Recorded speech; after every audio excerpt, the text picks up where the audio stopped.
بسم اللہ الرحمن الرحیم والذین یؤمنون بما انزل الیک وما انزل من قبلک وبالآخرۃ هم یوقنون اولئک علی ھدی من ربہم واولئک هم المفلحون۔ اور وہ ایمان لاتے ہیں اس پر جو تمہاری طرف نازل کیا اور جو تم سے پہلے نازل کیا گیا، اور وہ آخرت پر یقین رکھتے ہیں، یہی لوگ اپنے رب کی طرف سے ہدایت پر ہیں اور یہی لوگ کامیابی حاصل کرنے والے ہیں۔ یہ جو والذین یؤمنون بما انزل الیک، کہ وہ ایمان لاتے ہیں اس پر جو تمہاری طرف نازل کیا، اس آیت میں اہل کتاب کے وہ مومنین مراد ہیں کہ جو اپنی کتاب پر اور تمام پچھلی آسمانی کتابوں پر اور انبیاء کرام علیہم السلام پر نازل ہونے والی وحیوں پر ایمان لاتے ہیں اور قرآن پاک پر بھی ایمان لاتے ہیں۔ اس آیت میں جو ما انزل الیک فرمایا گیا، اس سے پورا قرآن پاک اور پوری شریعت محمدیہ صلی اللہ علیہ وسلم اس سے مراد ہے۔ ہمارے لیے کیا اس آیت مبارکہ سے ہمارے لیے کیا حکم ہے؟ تو یاد رکھیے کہ قرآن پاک پر ایمان لانا ہر مکلف پر فرض ہے، اور اسی طرح ہمارے لیے یہ بھی ضروری ہے کہ اللہ رب العالمین نے پہلی جتنی کتابیں نازل کی ہیں ان سب پر ہمارے لیے ایمان لانا ضروری ہے، اور گزشتہ انبیاء کرام علیہم السلام پر جتنی بھی کتابیں نازل ہوئیں ان پر ہم ایمان لاتے ہیں، اور ان کے جو احکام تھے وہ ہماری شریعت میں منسوخ ہو گئے، اس لیے اب ان پر عمل نہیں ہوگا لیکن اس پر ایمان لانا ضروری ہے۔ مثلا بیت المقدس کی طرف، یہ جو بیت المقدس تھا یہ قبلہ تھا، اس کی طرف نمازیں پڑھی گئیں، اب یہ ہے کہ اس کی طرف اب منہ کر کے نماز پڑھنا یہ منع ہو گیا اور یہ حکم منسوخ ہو چکا۔ اب ہم اس پر ہمارا ایمان تو ہے لیکن ہم نماز نہیں پڑھ سکتے، اور اسی طرح ہمارے لیے یہ بھی ہے کہ اللہ رب العالمین نے جو اپنے نبیوں پر نازل کیا اس پر اجمالاً ایمان لانا ہمارے لیے فرض ہے، اور یہ بھی اعتقاد ہمارے لیے رکھنا علماء فرماتے ہیں ضروری ہے کہ اللہ رب العالمین نے قرآن حکیم میں جو کچھ نازل کیا اور اس پر ایمان رکھنا یہ فرض ہے، اور ہمارے پاس جو قرآن حکیم موجود ہے اس کا ایک ایک لفظ حق ہے، یعنی یہ اس میں یہ نہیں کہ اس میں رد و بدل ہو گیا، اور اس میں ایک ایک لفظ پر ایمان لانا ضروری، اور اس کا ایک ایک لفظ اللہ رب العالمین کی طرف سے ہے اور برحق ہے۔ قرآن کی پوری تفصیل جاننا یہ فرض کفایہ ہے، فرض عین نہیں۔ دو چیزیں ہوتی ہیں، فرض عین، فرض عین کہتے ہیں جس میں ہر بندے کا سیکھنا ضروری ہوتا ہے، اور فرض کفایہ اسے کہتے ہیں کہ جس میں سے، جیسے کہ نماز جنازہ کی مثال لے لیں کہ اگر اس محلے میں سے یا اس کے رشتہ دار میں سے، اس کے پڑوسیوں میں سے اگر کسی ایک نے بھی پڑھ لی تو سب کے ذمے سے ساقط ہو گیا، اگر ایک نے بھی ادا نہ کی تو سب کے سب گناہگار ہوں گے، اسے کہتے ہیں فرض کفایہ۔ وبالآخرۃ ھم یوقنون، کہ وہ آخرت پر یقین رکھتے ہیں۔ قیامت پر متقی لوگوں کی آخری بات کہ ان کی صفات آپ نے پیچھے بھی سنی کہ متقی لوگوں کی ساری باتیں چل رہی تھیں، اب ان کا آخری کہ وہ آخرت پر ایمان رکھتے ہیں۔ آخرت سے کیا مراد؟ آخرت سے مراد یہ ہے کہ قیامت پر اور جو کچھ قیامت کے دن ہوگا، یعنی جزا بھی ملے گی، حساب و کتاب بھی ہوگا، سب پر ایمان رکھتے ہیں، اور اس میں ذرہ برابر بھی متقی لوگ شک نہیں کرتے۔ اور اس میں یہ بھی ہمیں اشارہ دیا گیا کہ اہل ایمان جو ہیں، مومن جو ہیں، وہ یہودیوں والا عقیدہ نہیں رکھتے، عیسائیوں والا عقیدہ نہیں رکھتے۔ یہودی اور عیسائی کیا کہتے ہیں یہ آگے آئے گا قرآن حکیم میں، کہ یہودیوں کا یہ عقیدہ ہے کہ اگر بالفرض اگر ہم جہنم میں گئے بھی تو چند گنتی کے دن رہیں گے پھر جنت میں چلے جائیں گے۔ یہ وہ ان کی غلط فہمی ہے، یہ ان کی وہ من گھڑت ان کا خیالات ہیں کہ جس کی وجہ سے وہ اپنی اصلاح کی کوشش نہیں کرتے۔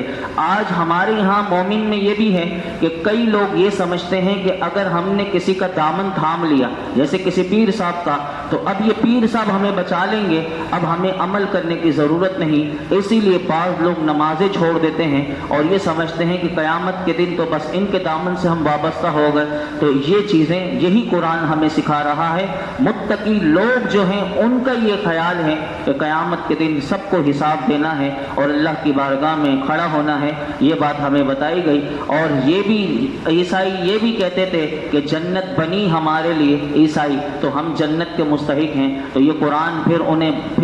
دوسرے انداز سے آگے آئے گا، کس طرح انہیں دعوت دیتا ہے کہ اگر تم جنتی ہو تو پھر موت کی تمنا کر کے دیکھو، وہ ساری باتیں آگے آئیں گی۔ متقی لوگوں کا بیان ہوا، آگے اللہ رب العالمین نے ارشاد فرمایا اولئک علی ھدی من ربہم واولئک ھم المفلحون، کہ یہی لوگ اپنے رب کی طرف سے ہدایت پر ہیں اور یہی لوگ کامیاب ہیں۔ یہاں سے بتایا گیا کہ یہ متقی لوگ جو ہیں انہوں نے اپنے آپ کو کامیاب کر لیا، اب انہوں نے اپنے آپ کو جہنم سے نجات دلا لی اور یہ جنت میں داخل ہو گئے، تو یہی لوگ کامیاب ہیں۔ تو یہ کامیاب لوگوں کے راستے پر ہمیں چلنا چاہیے، اگر اس راستے پر چلیں گے تو ہم بھی کامیاب ہو جائیں گے۔ جو سورہ فاتحہ میں بھی ہم دعا مانگتے ہیں اللہ ہمیں سیدھے راستے پر چلا، تو سیدھا راستہ اللہ نے بتا دیا کہ متقی لوگوں کی کون کون سی وہ سیدھے راستے کی نشانیاں ہیں، تو یہ راستے پر تم بھی چلو گے تو تم بھی کامیاب ہو جاؤ گے۔ دو باتیں یاد رکھیے گا، ایک ہے اصل کامیابی،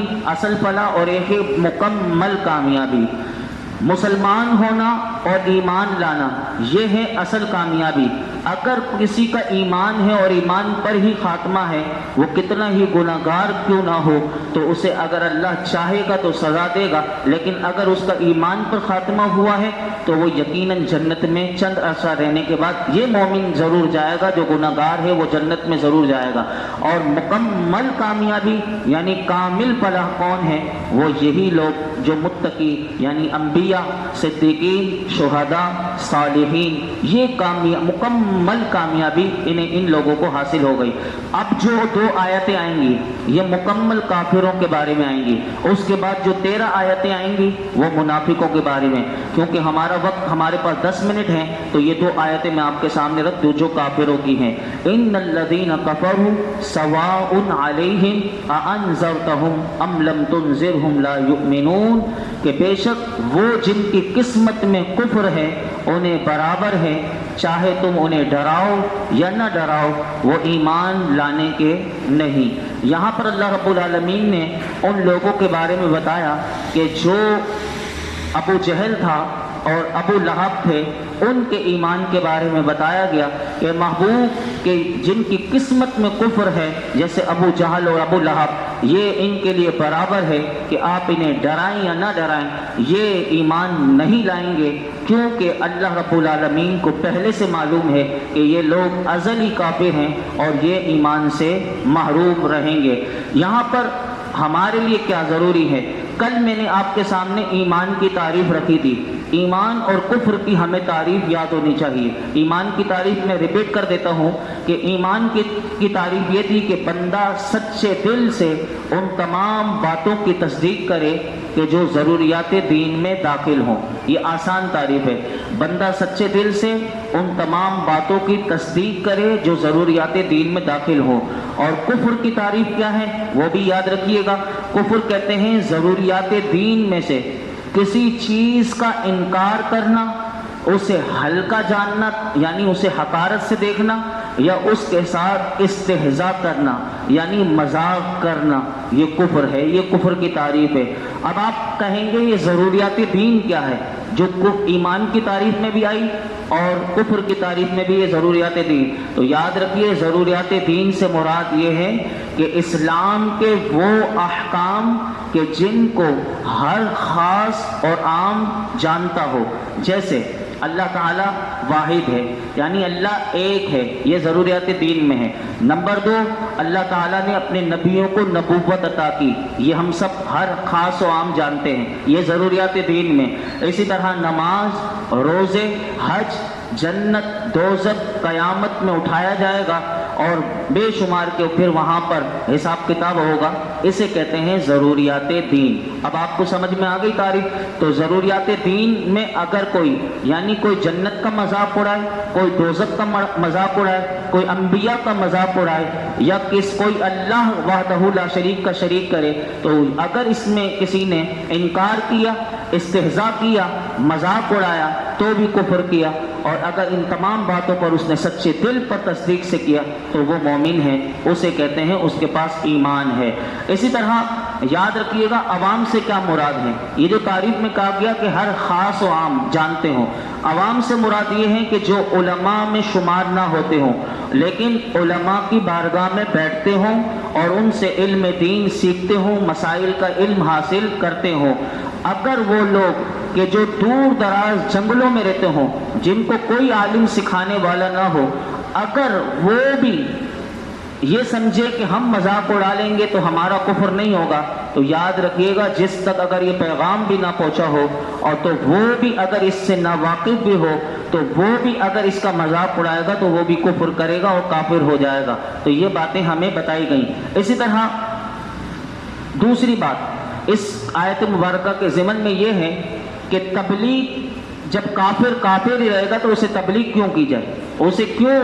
جب اس سے ڈرانا یا نہ ڈرانا برابر ہے. تو یاد رکھیے کہ جو ایمان سے محروم بھی رہیں ان لوگوں کو تبلیغ کرنا ہمارے لیے ضروری ہے. یہ حضور کی امت کا خاصہ ہے کہ حضور کی امت کا یہ ہے کہ امر بالمعروف کرنا اور نہی عن المنکر کرنا، لوگوں کو برائی سے منع کرنا. اب اگر چاہے وہ رکے یا نہ رکے، وہ اچھا بنے یا نہ بنے، لیکن جس نے تبلیغ کی، جس نے اللہ کا پیغام دوسروں تک پہنچایا، اسے ضرور ثواب ملے گا. تو یاد رکھیے گا کوئی مانے یا نہ مارے، ہمارا کام یہ ہے کہ ہم کسی کو نیکی کا حکم دیں اور برائی سے منع کریں. کبھی یہ دل برداشتہ نہ ہو کہ ہم تو اتنے زمانے سے اسے سمجھا رہے ہیں لیکن اس پر کوئی اثر ہی نہیں ہوتا. اثر ہو یا نہ ہو، آپ یہ سوچیں کہ ہمیں اللہ تعالیٰ اس کا ثواب بہترین عطا فرمائے گا. یہ آیت مبارکہ ختم اللہ علی قلوبہم وعلی سمعہم وعلی ابصارہم غشاوۃ ولہم عذاب عظیم، کہ اللہ نے ان کے دلوں پر اور ان کے کانوں پر مہر لگا دی اور ان کی آنکھوں پر پردہ پڑا ہوا ہے اور ان کے لیے بہت بڑا عذاب ہے. کہ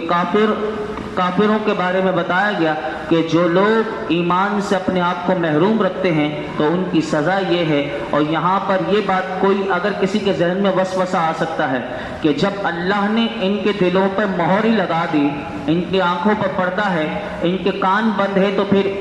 ان کا قصور کیا؟ کسی کے ذہن میں یہ وسوسہ آ سکتا ہے کہ جو قرآن بتا رہا ہے ان کے دلوں پر مہر لگ گئی، ان کے کان اب سن نہیں سکتے، ان کی آنکھوں پر پردہ ہے، تو کسی کے ذہن میں یہ وسوسہ آ جائے تو پھر اس وسوسے کا کیا علاج ہے؟ تو یاد رکھیے گا کہ یہ کافر جو ہیں، یہ جو ایمان سے محروم رہے اور ان پر ہدایت کی راہیں شروع میں بند نہیں تھی، ورنہ تو یہ بھی خود بھی بہانہ کل قیامت کے دن کر سکتے تھے، مولا تو نے خود ہمارے دلوں پر مہر لگا دی تو ہم کہاں سے ایمان لاتے. تو یاد رکھیے گا کہ یہ مہر ایسے ہی نہیں لگی، مہر ان کے لیے اس لیے لگی کہ انہوں نے کفر خود کیا، ان کے دلوں میں بغض تھا اور ان کے دلوں میں نبیوں کے لیے نفرت تھی اور یہ ہر وقت سرکشی کرتے تھے اور ہر وقت یہ حق کی مخالفت کرتے تھے، انبیاء کرام کی توہین کرتے تھے، یہ سارے جرم کرتے تھے. ان جرم کرنے کی وجہ سے پھر ان کو یہ سزا ملی کہ ان کے دلوں پر مہر لگا دی گئی. آج بھی ہمارے دلوں پر بھی اگر کوئی مہر لگ جائے یا بے حسی یا ہمارا ضمیر مردہ ہو جائے تو اس کی وجہ یہی ہے کہ اگر ہم حق کو سنیں ہی نہیں اور ہم حق نصیحت کو قبول ہی نہ کریں تو پھر ہمارا بھی یہی انجام ہوگا. تو کوئی شخص اس میں یہی بتایا گیا کہ یہ نہ سمجھے کہ ان پر بلا وجہ یہ مہر لگ گئی. تو یہ بات ہمیں یہاں پر سمجھائی گئی کہ انسان بھی کوشش کرے کہ وہ اللہ رب العالمین کے قرآن حکیم کو سمجھے اور اس پر عمل کرنے کی کوشش کرے اور ہمیشہ گناہوں پر ڈٹا نہ رہے بلکہ اپنے آپ کو گناہوں سے بچاتا رہے. اللہ تعالی ہم سب کو قرآن حکیم کا نور عطا فرمائے اور اس کا صحیح فہم عطا فرمائے. بسم اللہ الرحمن الرحیم. اللہم صلی صلاۃ کاملۃ وسلم سلاما تاما علی سیدنا ومولانا محمد الذی تنحل به العقد وتنفرج به الكرب وتقضى به الحوائج وتنال به الرغائب